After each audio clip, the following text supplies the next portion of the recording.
নমস্কাৰ বন্ধুসকল, কিউৰিয়াছ লাৰ্ণিঙৰ সকলোকে বহুত বহুত স্বাগতম জনাইছো। লাষ্ট আমি ধাতু আৰু ধাতু চেপ্টাৰটো একে ষ্টাৰ্টিঙৰ পৰা অনুশীলনীলৈকে কমপ্লিট কৰিলো। কোনোবাই যদি এতিয়ালৈকে চোৱা নাই তেতিয়াহ'লে তোমালোকে প্লেলিষ্টটো চেক কৰিবা, তাত তোমালোকে গোটেইখিনি ভিডিঅ' পাই যাবা। চ' আজিৰ ভিডিঅ'টোলৈ আগবঢ়াৰ আগতে মোৰ ওচৰত এটা এনাউন্সমেণ্ট আছে তোমালোকৰ কাৰণে। তোমালোকৰ যিহেতু এতিয়া কৰোণা ভেকেশ্যন চলি আছে, গতিকে তোমালোকৰ স্কুল কলেজবিলাকতো বন্ধই আছে। এতিয়া তোমালোকৰ কোৰ্চটোতো তেনেকৈ আগবঢ়াই নাচাগে, আৰু তোমালোকৰ যদি কিবা প্ৰব্লেম হৈছে সেইখিনি তোমালোকে সুধিব বহুতে নিশ্চয় প্ৰব্লেম পাইছা চাগে। চ' মই হোৱাটছআপ গ্ৰুপ এটা খুলিছোঁ, তাত মানে তোমালোকৰ মেথছৰ আৰু ছায়েন্সৰ তোমালোকে কুৱেশ্যনবিলাক দিব পাৰিবা আৰু মই তাত ছল্ভ কৰি দিম। গ্ৰুপটো এঘণ্টাৰ কাৰণে খোলা হ'ব, দিনটোত মাত্ৰ এঘণ্টাৰ কাৰণে খোলা হ'ব। সেইটো সময়ত তোমালোকে নিজৰ কুৱেশ্যনখিনি দি দিবা আৰু এনচাৰখিনি মই যেতিয়া পাৰি তেতিয়া তোমালোকক দি দিম। আৰু গ্ৰুপটোৰ লিংকটো মই ডেছক্ৰিপশ্যন বক্সত বহাই দিছোঁ, তোমালোকে ক্লিক কৰিলে তাত এড হৈ যাব পাৰিবা। আৰু তোমালোকে আমাৰ ফেচবুক পেজটো ফ'ল' কৰিব পাৰা, তাত দীঘল ভিডিঅ'খিনি চুটিকৈ দিয়া আছে আৰু তাত কিছুমান ইণ্টাৰেক্টিভ পষ্ট দি থকা হয়। চ' তোমালোকে ফেচবুক পেজটো চাবা বুলি আশা ৰাখিলোঁ। চ' আজিৰ পৰা তোমালোকৰ 4 নম্বৰ চেপ্টাৰ কাৰ্বন আৰু ইয়াৰ যৌগ, এই চেপ্টাৰটোৰ পৰা আমি আৰম্ভ কৰিম। চ' আৰু বেছি দেৰি নকৰোঁ, লেটছ ৰোল দ্য ইন্ট্ৰ'।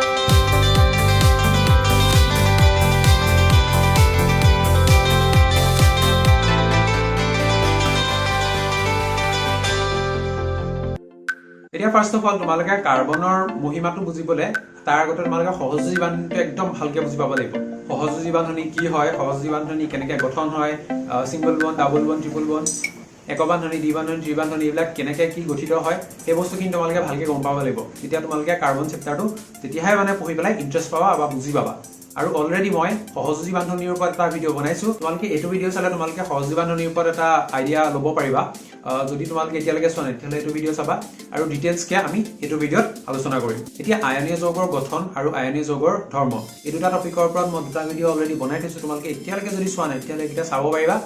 তেতিয়া তোমালোকৰ এই বস্তুটো বুজিবলৈ অকণমান ইজি হ'ব। এতিয়া তোমালোকৰ ৰাসায়নিক বান্ধনেই হওক বা সহযোজী বান্ধনীয়ে হওক,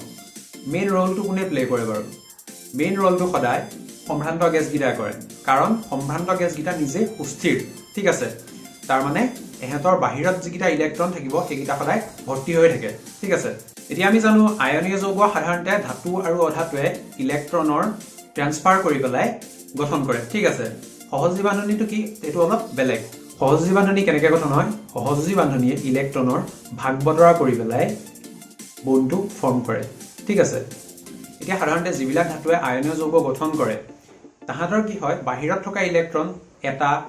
দুটা বা খুব বেছি 3টা ইলেক্ট্ৰন থাকে, ঠিক আছে। চ' এতিয়া কি হয়, ৰাসায়নিক বিক্ৰিয়া এটাত তোমাৰ সেই ধাতু এটাৰ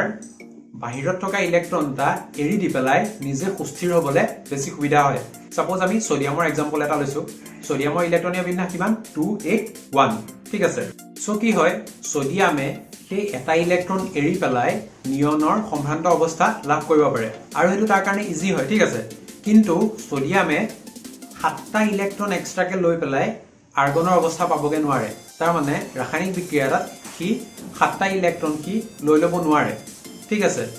সেইকাৰণে সি এটা ইলেক্ট্ৰন এৰি দি পেলাই সম্ভ্ৰান্ত অৱস্থা লাভ কৰে।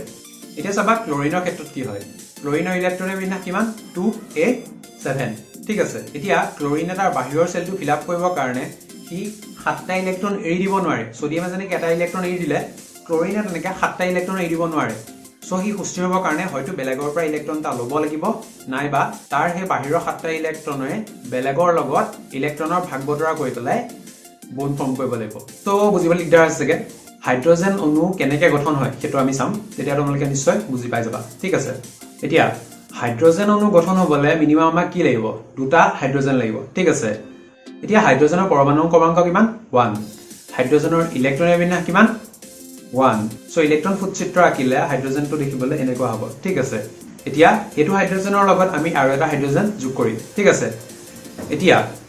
এই হাইড্ৰজেন দুটাই কি কৰে, এহেঁতি নিজৰ ইলেক্ট্ৰনটো এৰি নিদিয়ে, যেনেকৈ ছ'ডিয়ামে এৰি দিছিলে নিজৰ ইলেক্ট্ৰনটো। এই হাইড্ৰজেনকেইটাই এই ইলেক্ট্ৰনটো এৰি নিদিয়ে, ঠিক আছে। এহেঁতি কি কৰিব, এহেঁতৰ এই ইলেক্ট্ৰন দুটা এহেঁতি নিজৰ মাজতে ভাগ কৰি ল'ব, ঠিক আছে। এহেঁতি কি কৰিব, এহেঁতি নিজৰ মাজত এটা বুজা পৰা গঢ়ি তুলিব। তেতিয়া কি হ'ব, এহেঁতৰ এই ইলেক্ট্ৰনযোৰ যে আছে সেই ইলেক্ট্ৰনযোৰ ইটো প্ৰথম হাইড্ৰজেনটোৰ কাৰণেও থাকিব, ছেকেণ্ড হাইড্ৰজেনটোৰ কাৰণেও থাকিব। তাৰমানে এইটো সিউ ইউজ কৰিব পাৰিব আৰু ইউ ইউজ কৰিব পাৰিব। তো তোমালোকে বস্তুটো এনেকৈ মনত ৰাখা, তেতিয়া তোমালোকৰ বুজিবলৈ ইজি হ'ব। এতিয়া ইয়াত তোমালোকে দেখিলা হাইড্ৰজেনে এযোৰ ইলেক্ট্ৰন ভাগ বতৰা কৰি পেলাই নিজৰ মাজত এটা বন ফৰ্ম কৰিছে ঠিক আছে আৰু এটোৱে হাইড্ৰোজেন অণুৰ গঠন এতিয়া হাইড্ৰোজেন এটা সুস্থিৰ হ'বলৈ তাক কেইটা ইলেক্ট্ৰন লাগে তাৰ মানে হাইড্ৰোজেনটো হিলিয়ামৰ অৱস্থাত হ'বলৈ তাক কেইটা ইলেক্ট্ৰন লাগে অবভিয়াসলি তাক এটা ইলেক্ট্ৰন এক্সট্ৰাকে লাগে ঠিক আছে এতিয়া এই যে এহেতি দুটা ইলেক্ট্ৰন নিজে ইউজ কৰি আছে তাৰ মানে প্ৰথম হাইড্ৰোজেনটো দুটা ইলেক্ট্ৰন আছে আৰু সেকেন্ড হাইড্ৰোজেনটো দুটা ইলেক্ট্ৰন আছে তাৰ মানে আমি কি বুজিলো এহেতি এটা ইলেক্ট্ৰন এক্সট্ৰাকে ভাগ বতৰা কৰি পেলাই হিলিয়ামৰ সুস্থিৰ অৱস্থা লাভ কৰিলে আৰু হাইড্ৰোজেনে ইয়াত এজোৰ ইলেক্ট্ৰনেৰে ভাগ বতৰা কৰাৰ কাৰণে ইয়াক একবান্ধনী বুলি কোৱা হয় কাৰণ এজোৰ ইলেক্ট্ৰনে ইয়াত বন ফৰ্ম কৰিছে ঠিক আছে নেক্সট আমি আহিম অক্সিজেন অণুৰ গঠন অক্সিজেন অণু কেনেকৈ গঠন হয় ঠিক আছে অক্সিজেনৰ অণু গঠন হ'বলৈ দুটা অক্সিজেন লাগে ঠিক আছে এতিয়া অক্সিজেনৰ পৰমাণু ক্ৰমাংক কিমান 8 গতিকে অক্সিজেনৰ ইলেক্ট্ৰনীয় বিন্যাস কিমান হ'ব 2 6 ঠিক আছে আৰু এতিয়া যদি তুমি অক্সিজেনৰ ইলেক্ট্ৰন ফুটচিত্ৰ আঁকা হেতু দেখিবলৈ এনেকুৱা হ'ব ঠিক আছে এতিয়া এই অক্সিজেনটোৰ লগত আৰু এটা অক্সিজেন আমি যোগ দিম তেতিয়া দেখিবলৈ বস্তুটো এনেকুৱা হ'ব ঠিক আছে এতিয়া তোমালকে ইয়াত এটা কথা মন কৰিবা অক্সিজেনৰ বাহিৰৰ সেলটোত অলৰেডি 6টা ইলেক্ট্ৰন আছে এতিয়া অক্সিজেনৰ কি বাহিৰৰ খোলাটো ভৰ্তি হ'বলৈ অক্সিজেনৰ কিটা এক্সট্ৰা ইলেক্ট্ৰন লাগে দুটা লাগে ঠিক আছে এতিয়া দুইটা অক্সিজেনে যদি এটা ইলেক্ট্ৰন নিজৰ মাজত ভাগ বতৰা কৰে তেতিয়া কি হ'ব তেতিয়া চিত্ৰটো দেখিবলৈ এনেকুৱা হ'ব তাৰ মানে এহতৰ এটা ইলেক্ট্ৰন এক্সট্ৰাকে থাকি যাব দেখিছা তোমালোকে আৰু এহতৰ টোটাল ইলেক্ট্ৰন কাউন্ট কিমান হ'ব টোটাল নিজৰ ইলেক্ট্ৰন কিমান হ'ব প্ৰথম অক্সিজেনটোৰ টোটাল ইলেক্ট্ৰন কিটা থাকিব 7টা থাকিব আৰু সেকেন্ড অক্সিজেনটোৰ ইলেক্ট্ৰনৰ সংখ্যা কিটা থাকিব 7টাই থাকিব কিন্তু 7টা থাকিলেতো নহব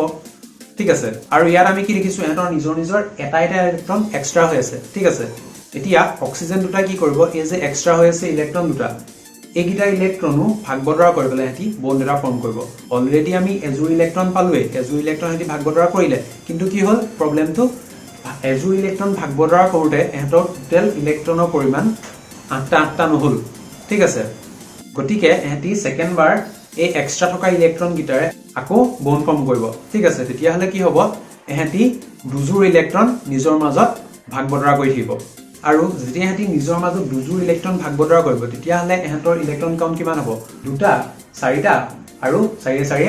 8টা ইলেক্ট্ৰন অৰ্থাৎ 8টা ইলেক্ট্ৰন এহেতি নিজৰ মাজত ভাগ কৰি ললে আৰু এই যে এহেতি দুজোৰ ইলেক্ট্ৰন পেয়াৰ নিজৰ মাজত শেয়াৰ কৰিলে নিজৰ মাজত যে এহেতি ভাগ বতৰা কৰিলে তেতিয়া কি হ'ব ইয়াত দুটা বন্ড ফৰ্ম হ'ব তাৰ মানে ডাবল বন্ড অৰ্থাৎ ডি বন্ধন ইয়াত গঠন হৈছে এতিয়া নেক্সট আহিছো নাইট্ৰজেনৰ গঠন নাইট্ৰজেন গেছ কেনেকৈ গঠন হয় ঠিক আছে এতিয়া নাইট্ৰজেনৰ পৰমাণু ক্ৰমাংক কিমান 7 নাইট্ৰজেনৰ ইলেক্ট্ৰনীয় বিন্যাস কিমান 2 5 ঠিক আছে এতিয়া ইলেক্ট্ৰন ফুটচিত্ৰ আঁকিলে দেখিবলৈ বস্তুটো এনেকুৱা হ'ব এতিয়া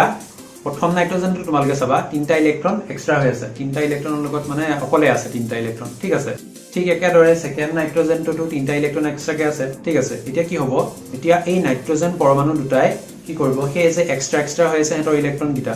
এহেতি নিজৰ মাজতে এটা বন্ড ফৰ্ম কৰি ল'ব এনেকে এহেতি নিজৰ মাজতে বন্ডটো ফৰ্ম কৰি ল'ব আৰু তোমালকে চাবা যেতিয়া এহেতি গুটেগিটা ইলেক্ট্ৰন ভাগ বতৰা কৰি ল'ব তেতিয়া কি হ'ব নাইট্ৰজেনটো বাহিৰত থকা ইলেক্ট্ৰনৰ পৰিমাণ কিমান হ'ব 8টা ইলেক্ট্ৰন হ'ব দুটা অলৰেডি হেতৰ এক্সট্ৰা প্লাস বাকি যিটা আছে বাকি 6টা হেতি ভাগ বতৰা কৰি লবা 6 2 8টা ঠিক আছে তেলে হেতৰ ইলেক্ট্ৰনৰ পৰিমাণ 8টা হ'ল আৰু এটো হ'ল ট্ৰিপল বন্ডৰ কনসেপ্ট তাৰ মানে ত্ৰিবান্ধনী নেক্সট আমি এমোনিয়াৰ গঠনটো চাম এমোনিয়াৰ সংকেত কি NH3 এতিয়া তাৰ মানে ইয়াত এটা নাইট্ৰজেন থাকিব আৰু 3টা হাইড্ৰোজেন থাকিব ঠিক আছে তোমালকে নাইট্ৰজেনৰ প্ৰথম ইলেক্ট্ৰনিচিটি টকা দেখিবলৈ এনেকুৱা হ'ব ঠিক আছে তাৰ লগত 3টা হাইড্ৰোজেন যোগ কৰিয়া ঠিক আছে আৰু লগতে হাইড্ৰোজেনৰ ফুটচিত্ৰটো আঁকি দিয়া এটা ইলেক্ট্ৰনে ফুটটা দিলে হৈ গ'ল এতিয়া এহেতি বন্ড কেনেকৈ ফৰ্ম কৰিব এতিয়া নাইট্ৰজেনত এজোৰটো কাপল আছে দুটা মানে এহেতি নিজে সেট ঠিক আছে 3টা ইলেক্ট্ৰন এক্সট্ৰা আছে 3টা সিঙ্গল আছে ঠিক আছে এহেতি কি কৰিব হাইড্ৰোজেনৰ সেই সিঙ্গল ইলেক্ট্ৰন গিটাৰ লগত ভাগ বতৰা কৰিবলৈ বন্ড ফৰ্ম কৰিব তাৰ মানে এতিয়া চোৱা হাইড্ৰোজেনটোৱে এটা ইলেক্ট্ৰন নাইট্ৰজেনটো কিব নাইট্ৰজেনৰ এটা ইলেক্ট্ৰনে আকৌ হাইড্ৰোজেনটোৰ লগত ভাগ বতৰা কৰিব তেনেকৈ নাইট্ৰজেনৰ সেই 3 নম্বৰ ইলেক্ট্ৰনটোৱে হাইড্ৰোজেনটোৰ লগত বন্ড ফৰ্ম কৰিব ইলেক্ট্ৰনৰ ভাগ বতৰা কৰি পেলাই বন্ড ফৰ্ম কৰিব আৰু এই বন্ধনীটোৰ প্ৰকাৰ কি হ'ব একবান্ধনী তাৰ মানে নাইট্ৰজেনে 3টা হাইড্ৰোজেনৰ লগত একবান্ধনীৰে বান্ধ খাই থাকে এতিয়া নেক্সট আমি কাৰ্বন ডাই অক্সাইডৰ গঠনটো চাম ঠিক আছে কাৰ্বন ডাই অক্সাইডৰ গঠন হ'বলৈ কি লাগে এটা কাৰ্বন লাগে দুটা অক্সিজেন লাগে ঠিক আছে এতিয়া চাবা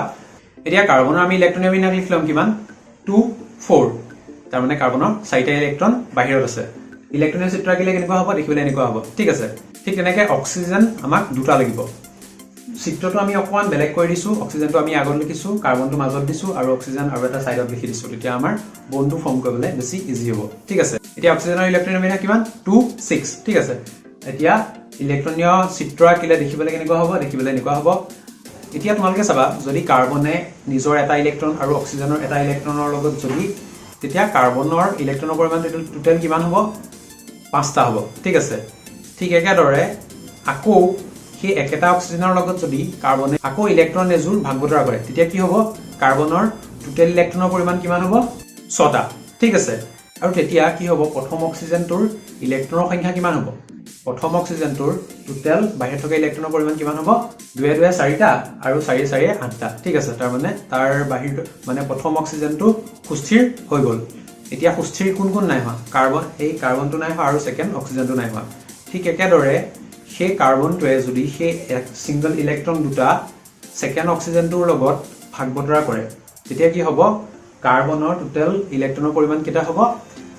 4টাটো অলৰেডি হৈ আছে আৰু সেকেন্ড অক্সিজেনটোৰ লগত যেতিয়া কি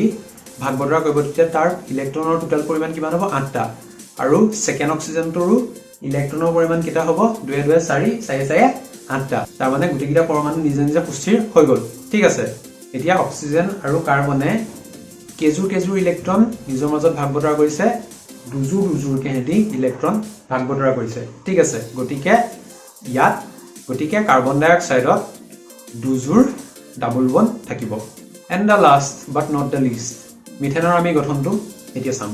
মিথেনৰ ফৰ্মুলাটো কি CH4 ঠিক আছে তাৰ মানে ইয়াত এটা কাৰ্বন আছে আৰু 4টা হাইড্ৰোজেন আছে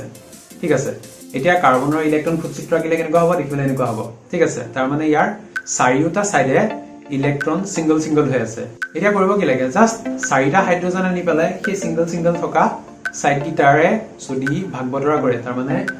সেই চাৰিওটা সিঙ্গল ইলেক্ট্ৰনে হাইড্ৰোজেনৰ লগত যদি ভাগ বতৰা কৰে তেতিয়া হলে এটা সিঙ্গল বন্ড ফৰ্ম হ'ব আৰু এটোৱে হ'ব মিথেনৰ গঠন সো গাইস সহযোজী বান্ধনীৰ ওপৰত আলোচনা কৰি ইতিমধ্যে আমাৰ হৈ গৈছে যদি কাৰবাৰ এতিয়াও কিবা প্ৰবলেম আছে তেন্তে কমেন্ট কৰা যে কিবা প্ৰবলেম আছে বা কিবা কোৱেশ্চন থাকিলে তোমালোকে সুধিব পাৰা সো আৰু নেক্সট ভিডিঅত আমি ইয়াৰ পিছৰখিনি বস্তু কভাৰ কৰিম আৰু আকৌ কৈছো তোমালোকে প্ৰবলেম থাকিলে আৰু আকৌ কৈছো তোমালোকৰ প্ৰবলেমখিনি তোমালোকে WhatsApp গ্ৰুপত শ্বেয়াৰ কৰিব পাৰা আৰু আমাৰ Facebook পেজটো তোমালোকে লাইক কৰিব পাৰা লিংক মই ডেসক্ৰিপচনত দি থৈছো তোমালোকে চাব পাৰিবা সো আজিলৈ মানে stay home stay safe stay curious keep learning